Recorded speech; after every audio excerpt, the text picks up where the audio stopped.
Right, lads, this is Winlads Gaming. Today we've got an FPL video. We're going to be building our drafts for match week 1 after the fixtures were released yesterday at 9 AM my time. So yeah, let's get into it. So in goal, I've gone with McCarthy, and the reason why I've gone for him over like Ryan or Pope is because McCarthy's going up against Crystal Palace away, and then he's going against Tottenham, but then he's going against Burnley. So he's got better overall 3 fixtures. And Pope, because Burnley's fixtures got cancelled, he's going to be a double game week at a later stage. That is why I've gone for McCarthy at 4.5 million price tag. Right, let's move on to the defence. In the defence, the most obvious one is Trent Alexander-Arnold. Most assists last season, top scoring defender, probably scored similar amount of points to like the top 15 midfielders. He's a really good option, and everyone's gone for him, quite rightly so, really. Then the next, I've gone for Matt Doherty. I didn't really use him till the lockdown stage because I don't know, I just kind of feel like he was a bit of an expensive one. But he's definitely worth it, and I think he'll be worth it this season. He's going up against Sheffield United away, which isn't the easiest fixture, don't get me wrong. But I'm not really looking for clean sheets with him. I'm looking for assist, or maybe if clean sheet against Sheffield would be nice. But his next game is against Man City for game week 2. I might still go with him because Wolves have got a good record against Manchester City, and I'm just hoping for attacking returns. And then the next defender I've gone for is Vinagre from Wolves. The reason why I've gone for him, and he wasn't very popular last season because Johnny was their starter left wing back even, and now he's injured for he's probably be injured for the first maybe 5 game weeks. I'm not sure how serious it is, but he's definitely gonna be out for game week 1. So yeah, at 4.5, I'm gonna go for him. Next defender I'm going for is Kyle Walker-Peters, and yes, he is a Southampton defender, and maybe they're not very good with clean sheets, but he's got good fixtures as well. He's got, give me a second. He's got Crystal Palace away, Spurs, which is tough, but then Burnley, and then West Brom. Yeah, there's a lot of greens for the first 10 game weeks, maybe just 2 reds. So yeah, so that's the defence. Midfield even. The first option, is probably the most obvious one, premium pick, Mohamed Salah. As because he's the most premium midfielder, simply because the Manchester City and Manchester United play next game week, and they're not in game week 1. So that's why he's the top pick. He's the top dog. Next midfielder, I've gone for Alain Saint-Maximin. He's a budget midfielder. He did deliver in lockdown better than he did before lockdown, but I feel like a game against West Ham, who've got a leaky defence, I can't see them getting a really good defender in, they could lose Declan Rice to us. So yeah, I can't see that happening. And then probably I would say my favourite pick, simply because I feel like people are going for him, but not like the scouts. Hakim Ziyech. Our fixture list is really good. Apart from the Liverpool game week 2, we've got Brighton away,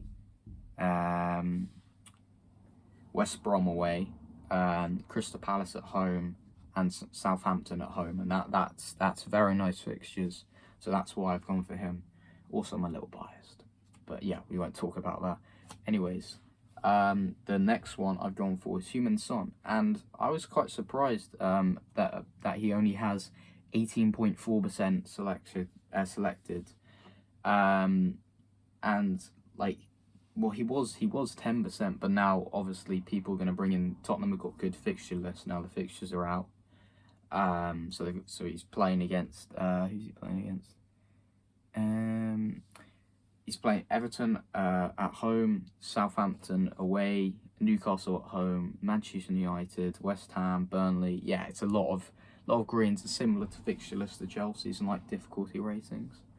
Now moving on to the forwards, I've gone for Timo Werner. Again, obviously he has the same fixtures as Ziyech because he played for the same club.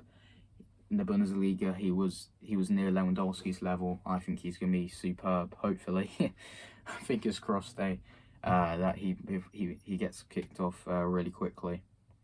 Then, next attacker I've gone for is Mitrovic, and he's kind of like a Timu Pukki, like a promotion striker, like that no one really knows about, except you would think that, right? 29.7% selected, almost as much as Salah, and that is crazy. Mitrovic is going up against, yes, Arsenal isn't the most friendly fixture, but obviously the defence isn't very good. I mean, unless they improve with Saliba and if they sign Gabriel from Lille. They then got Leeds away Fulham, then they've got Aston Villa away, and they've got Wolves away. But I mean, they're not the most friendly fixtures, but they're good enough to be in your starting 11. So yeah, now let's find out who I captained, and people will be going through it. Have I gone for a differential for Son? Have I gone for the obvious Salah? Have I gone for Werner? Have I gone for Ziyech? Am I an idiot and captain my defence? No, I'm not an idiot. I've gone for the most obvious because I'm boring like that, and I want to get a good start because last game week, last season, game week 1, I probably had one of the worst starts ever. I didn't pick Salah or Sterling.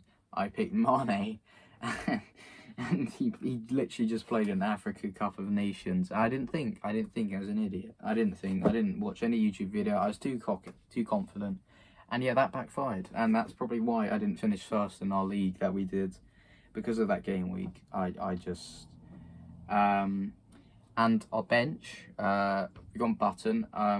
See, I know he doesn't play, but I'm going with that because I hate picking and choosing between, like, because there's always that one game week that the two goalkeepers always have friendly fixtures, and you're like, oh, am I going to pick? Or they have hard fixtures, and I don't want to make that choice because I make too many choices and they always backfire. They never go right, like 10% chance it goes right. So yeah, that's why I've gone for Button, and he's 4 million, so he's the cheapest, one of the cheapest goalkeepers. And then I've gone for Shea Adams, and I feel like I'm going to give him 2 game weeks, so I'm probably not going to start him against Crystal Palace because I'm unsure if Shane Long or Bethemi starts with Danny Ings, because if Danny Ings doesn't start, then that's crazy. But yeah, let's see how he does. He got 4 goals, 4 assists during lockdown, so that's pretty impressive. A nice little flick around Edison. And then I've gone for Stuart Dallas, another promotion player, like Mitrovic. But yeah, his fixture list is tough, but the thing is he's 4.5, and when those fixtures are over with the Liverpool away, well, he's got Fulham, so I can start him in game week 2. Sheffield I might start depending on how Sheffield are doing. Man City I definitely won't. Wolves maybe not. And then Aston Villa, Leicester, Crystal Palace. Yeah, it gets better for Leeds, but they're very tough at the beginning, so we'll see how he does. I'm definitely not going to start him for this game week 1. I can't see me starting him. And then I've gone through can't talk today. I've gone for Greenwood on the bench, and I'm just gonna be patient about it and wait for game week 2, because I'd rather have a quality player to look forward to game week 2, because I think my team right now is probably the best out of a bad bunch that you can get in this game week 1 because of the difficulty. I mean, it's a very tough. I think it's one of the toughest game week 1s I think I've ever played. I mean, I've been playing since 17-18 season. Yeah, it's definitely the hardest, because this is the first game week that like two or more fixtures are not like are not taking place on the day of the other fixtures. So yeah, and also I've gone for Werner as my vice captain. And like, so I'm just gonna hope if Salah, you know, somehow doesn't start for Liverpool, Werner does fire up, and then, you know, he's the backup. I mean, I could go Son, I could go even Mitrovic. You know, there's a lot of options there, but I'm just gonna play it safe and go for Timo Werner. Do I advise you to go for my team? No, I don't. Simply because, well, I have a curse I never do well in game week 1, but it is quite common. A lot of people have gone for around the similar team, with like a cheap goalkeeper, 2 expensive defenders, 2 cheap defenders, cheap midfielder, premium midfield, 1 premium striker, and 1 like promotion striker. So that's kind of like the structure of the team that I mean, I've watched some videos, and yeah, that's really the key, because I would always do an expensive forward, strike force, and then I would have maybe too much of an expensive defense. So yeah, that's why. So yeah, I hope you guys enjoyed that video. Hope you get take all my tips on board. Hopefully I win our league. Next video is probably going to be away kits and third kits with Daniel, and then we're going to be doing a draft kind of thing, so we can't pick the same players. So look forward to that. Please like and subscribe. Hope you enjoyed, and peace.